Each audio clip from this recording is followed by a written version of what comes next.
আজকে পবিত্র জুম্মার নামাজ আদায় শেষে আমরা এই সার্জেন্ট জহুরুল হক হলে শিক্ষার্থীদের মাঝে আমাদের ইশতেহার বিতরণ করেছি এবং ইশতেহার নিয়ে বিভিন্ন আলোচনা করেছি। এবং পূর্বেও কিন্তু আমরা কয়েকদিন পূর্বে এই সার্জেন্ট জহুরুল হক হলের ক্যান্টিনে গিয়েছি, শিক্ষার্থীদের সাথে কথা বলেছি। আমরা আমাদের ইশতেহার প্রকাশের পূর্বেই তাদের বিভিন্ন মতামতকে আমরা গ্রহণ করেছি, ধারণ করেছি এবং সেখান থেকে সকল শিক্ষার্থীর সাথে কথা বলে আমরা আমাদের একটি ইশতেহার প্রকাশ করেছিলাম 10টি পয়েন্ট সম্বলিত। আজকে আমি যদি পদে নির্বাচিত হই, শিক্ষার্থীরা যদি আমাদেরকে নির্বাচিত করে তাদের ম্যান্ডেট দিয়ে, সেক্ষেত্রে প্রথম 100 দিনের নির্বাচিত হবার প্রথম 100 দিনের কর্মপরিকল্পনা আপনাদের সামনে তুলে ধরবো। আপনারা জানেন যে আমরা যদি ডাকসুর মেয়াদ মতো 1 বছর, অর্থাৎ নির্বাচিত হওয়ার পর থেকে কখন পরিকল্পনা করব আর কখন বাস্তবায়ন করবো করতে করতে 6 মাস কেটে যাবে। তাই এখন থেকেই আমরা শিক্ষার্থীদের ব্যাপক রেসপন্স পাচ্ছি এবং সেই রেসপন্স থেকে আমরা আশাবাদী হয়েছি এবং সেখান থেকে আমরা আগামী 100 দিনের কর্মপরিকল্পনা তুলে ধরছি। এটা আমি সংক্ষিপ্তভাবে আপনাদেরকে পয়েন্ট আউট করব, পরবর্তীতে আপনাদেরকে আমি পিডিএফটি দিয়ে দিব, আপনারা পেয়ে যাবেন। আমরা প্রথমেই আমাদের প্রথম পয়েন্টটি আমি রেখেছি ডিজিটাল এডুকেশন অথবা ডিজিটালাইজেশন ইন এডুকেশন।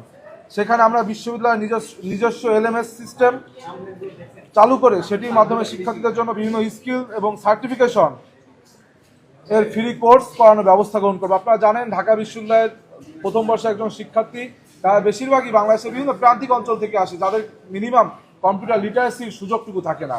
সুতরাং আমাদের ঢাকা বিশ্ববিদ্যালয়ের প্রথম বর্ষে একজন শিক্ষার্থী, তিনি যেন বিশ্ববিদ্যালয়ে এসে এক মহাসমুদ্রে পড়ে, এইখান থেকে পরিত্রাণ পেতে আমরা এই শিক্ষার্থীদের বিনামূল্যে ডাকসুর সার্বিক তত্ত্বাবধান এবং বিশ্ববিদ্যালয় প্রশাসনের মাধ্যমে আমরা ফ্রি কম্পিউটার লিটারেসি শিক্ষা দিব এবং এলএমএস সিস্টেম চালু করব। দ্বিতীয়ত, আপনারা জানেন আমাদের একটি ডিউ অ্যাপস আছে, সেই ডিউ অ্যাপসটিকে আমরা ফাংশনাল করব। তৃতীয়ত, বাংলাদেশের সকল বিশ্ববিদ্যালয় সহ বিশ্বের সকল টপ র্যাঙ্কিং ইউনিভার্সিটিতে, এমনকি বাংলাদেশের প্রাইভেট বিশ্ববিদ্যালয়গুলোতেও টিচার্স ইভালুয়েশন সিস্টেম চালু আছে। কিন্তু আমাদের বিশ্ববিদ্যালয়ের টিচার্স ইভালুয়েশন সিস্টেম কিন্তু চালু হয়েছিল, কিন্তু কার্যকর হয়নি। সুতরাং আমরা এটিও বাস্তবায়ন করব। একই সাথে আমরা ক্যারিয়ার এবং হায়ার স্টাডিজের জন্য আমরা ঢাকা বিশ্ববিদ্যালয় কর্তৃক ডাকসুর সার্বিক তত্ত্বাবধানে একটি ক্যারিয়ার গাইডেন্স সেন্টার করব। এছাড়া আপনারা জানেন আমাদের বিশ্ববিদ্যালয়ে অনেক শিক্ষার্থী রয়েছে যারা গবেষণা প্রেমী, যারা গবেষণা করতে পছন্দ করে, ভালোবাসে। কিন্তু আমাদের শিক্ষার্থীদের কিন্তু এখানে পার্ট টাইম জব বলেন বা অন ক্যাম্পাস আর্নিংস সেটি নেই বললেই চলে। কিন্তু আমরা যদি আর এ সহ টিএ সহ বিভিন্ন শিক্ষার্থীদেরকে নিয়োগ দিতে পারি, তারা সেক্ষেত্রে কিন্তু তাদের পার্ট টাইম যে আর্নিংস তারা ক্যাম্পাস থেকেই করতে পারবে। এছাড়া আপনারা জানেন যে বিশ্বের সকল ইউনিভার্সিটিতে ওপেন ক্রেডিট ট্রান্সফার সিস্টেম আছে, কিন্তু আমাদের ঢাকা বিশ্ববিদ্যালয়ে এই সিস্টেমটি নেই, যার কারণে আমাদের ঢাকা বিশ্ববিদ্যালয়ে একজন শিক্ষার্থী চাইলেই তার ক্রেডিট ট্রান্সফারের মাধ্যমে তিনি এক্সট্রিম মশার কয়েল প্ল্যান্ট ফাইবার দিয়ে তৈরি, তাই সহজে ভাঙে না, সুগন্ধিযুক্ত ও নিরবিচ্ছিন্নভাবে জ্বলে। ডেঙ্গু, চিকুনগুনিয়া বাহি সহ যে কোনো মশার বিরুদ্ধে দেয় এক্সট্রিম সুরক্ষা। বহির্বিশ্বের কোনো ভালো বিশ্ববিদ্যালয়েও যেতে পারে না। এই জন্য আমরা আউটওয়ার্ড ক্রেডিট ট্রান্সফার এবং বিভিন্ন এক্সচেঞ্জ প্রোগ্রাম করব। বিশ্বের সকল ইউনিভার্সিটিতে কিন্তু এক্সচেঞ্জ প্রোগ্রাম হয়, একাডেমিক্যাল এক্সচেঞ্জ হয়, ট্যালেন্ট হান্ট এক্সচেঞ্জ হয়, কিন্তু আমাদের এই বিশ্ববিদ্যালয়ে কিন্তু এরকম কিছু হয় না। এটি যদি আমরা করতে পারি, সেই ক্ষেত্রে কিন্তু একটি ইন্টারন্যাশনাল হাবে রূপান্তরিত হয় আমাদের ঢাকা বিশ্ববিদ্যালয়। এছাড়া আমরা ফিমেল ফ্রেন্ডলি ক্যাম্পাস নির্মাণে আমাদের যে আপনি জানেন যে আমাদের হলগুলোতে কিন্তু প্রবেশ সীমা যেমন সীমিত করা, ঠিক একইভাবে আমাদের নারী শিক্ষার্থীরা একজন আরেকজন হলে প্রবেশ করতে পারে না। সেই বিষয়ে যে কালো আইনগুলো রয়েছে সেগুলো আমরা বিলোপ করার জন্য কাজ করব। এছাড়া আমাদের নারী শিক্ষার্থীরা, আপনারা জানেন ঢাকা বিশ্ববিদ্যালয়ের নারী শিক্ষার্থীরা বিভিন্ন কাজে, টিউশন হোক অথবা বিভিন্ন কাজে ঢাকা শহরে বিভিন্ন প্রান্তে যায়, কিন্তু বিভিন্ন সময় তারা বিভিন্ন হ্যারাসমেন্টের শিকার হয়, বিভিন্ন অ্যাসাল্টের শিকার হয়, কিন্তু তাদের বিচার দেওয়ার জায়গা থাকে না। সাময়িকভাবে, তাৎক্ষণিকভাবে তারা যে একটি সমাধান পাবে সেই ব্যবস্থাও তাদের থাকে না। এই জন্য আমরা ঢাকা বিশ্ববিদ্যালয়ের সার্বিক তত্ত্বাবধানে, ডাকসুর সার্বিক তত্ত্বাবধানে আমরা একটি 24x7 হেল্পলাইন চালু করব, যেটা আমাদের বাংলাদেশ জাতীয়তাবাদী সমর্থিত যে প্যানেল তাদের ইশতেহারে কিন্তু মোটা দাগে লেখা আছে। একইভাবে আপনি জানেন যে আমাদের যারা অনাবাসিক শিক্ষার্থী, তারা কিন্তু চাইলেই আবাসিক বিভিন্ন যে সুযোগ সুবিধা সেটি থেকে ভোগ করতে পারে না। কারণ কি, কিন্তু আমাদের শিক্ষার্থীরা নারায়ণগঞ্জ থেকে আসে, অনেক দূর থেকে আসে যারা অনাবাসিক শিক্ষার্থী, কিন্তু পরীক্ষার সময় কিন্তু তারা একটা কঠিন সময়ের ভিতর থেকে যায়, তারা প্রস্তুতি নিতে তাদের সেই দূর থেকে এসে এখানে পরীক্ষা দেওয়া সম্ভব হয় না। সেই ক্ষেত্রে আমরা আবাসিক হলগুলোতে 2 থেকে 5টি রুম আমরা আলাদা করে বরাদ্দ করব, যেটিতে অনাবাসিক শিক্ষার্থীরা বিভিন্ন সময় সিট বুকিং এর মাধ্যমে সেখানে তাদের পরীক্ষার সময়গুলোতে থাকতে পারবে এবং সুযোগ সুবিধা নিতে পারবে। এছাড়া এবং একটি সেফ এবং সিকিউর ক্যাম্পাসের ক্ষেত্রে আপনারা জানেন যে আমাদের ক্যাম্পাসে যে মেডিকেল সেন্টারগুলো রয়েছে খুবই খারাপ অবস্থা। এই ক্ষেত্রে আমরা এই মেডিকেলকে আধুনিকরণ করার জন্য ইনিশিয়েটিভ নেব। এছাড়াও বিভিন্ন গার্লস যে হলগুলো রয়েছে সেই হলগুলোতে কিন্তু কোনো মেডিসিন সেন্টার নেই, মেডিকেল কর্নার নেই। একজন নারী শিক্ষার্থী 11টার পরে অসুস্থ হয়ে যদি মরেও পড়ে, তাও কিন্তু এই বিশ্ববিদ্যালয় প্রশাসন তাকে হসপিটালে নিতে মিনিমাম 1 ঘন্টা থেকে 1.5 ঘন্টা সময় নেবে এবং বিভিন্ন লেন্দি প্রসেস মেনটেন করে তাকে যেতে হয়। এই জন্য আমরা চেষ্টা করব ছোট পরিসরে যেন নারীদের হলগুলোতে, যেহেতু তাদের বের হওয়ার একটি লিমিটেশন আছে, সেই জন্য তাদের সেই হলগুলোতে যেন আমাদের ছোট করে মেডিকেল সেন্টার করতে পারি, যেখানে নারী ডক্টর 24/7 থাকবেন।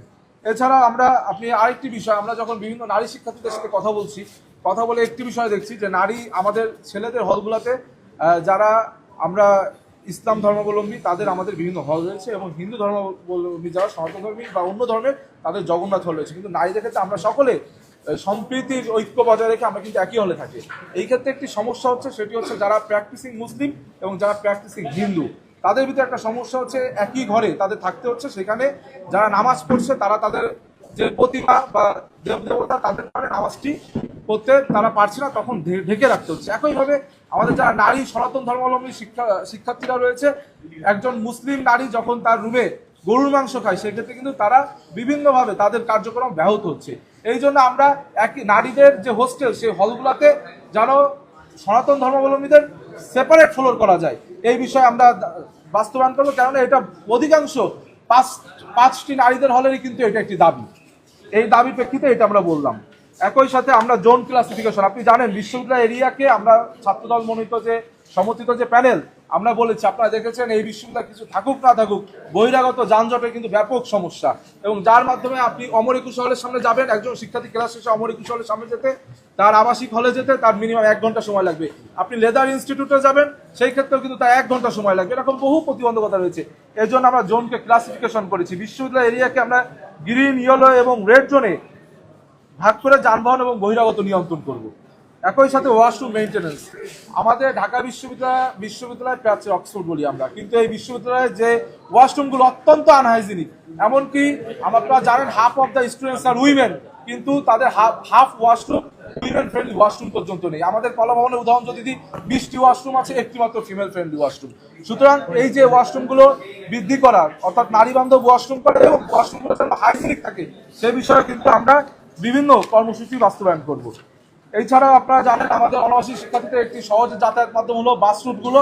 এই বাস রুটগুলো অত্যন্ত সীমিত, আমরা এই বাস রুটগুলো বৃদ্ধির চেষ্টা করব এবং একই সাথে আপনার 5:30টার পরে কোনো শিক্ষার্থী কিন্তু চাইলে এই বাস রুটের সহযোগিতা নিতে পারে না। আমি বিশ্বের বিভিন্ন ইউনিভার্সিটিতে গিয়েছি, আমি ব্যাংককে AIT-তে যে দেখেছি সেখানে 24/7 বাস সার্ভিস চালু আছে। সুতরাং আমাদের বাংলাদেশের প্রেক্ষাপটে এটি যদি সম্ভব না হয়, কিন্তু মিনিমাম রাত 12টা পর্যন্ত আমাদের শিক্ষার্থীরা যেন বাস রুট ব্যবহার করতে পারে, আমাদের বিশ্ববিদ্যালয় বাস রুটের সুযোগ সুবিধা নিতে পারে, সেই ব্যবস্থা আমরা গ্রহণ করব।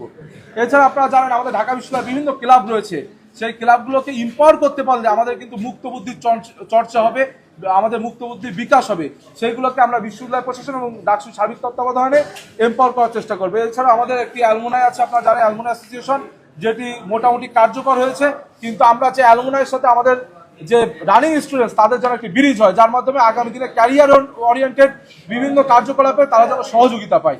এই 17টি পয়েন্ট আমরা আপনাদের সামনে তুলে ধরেছি।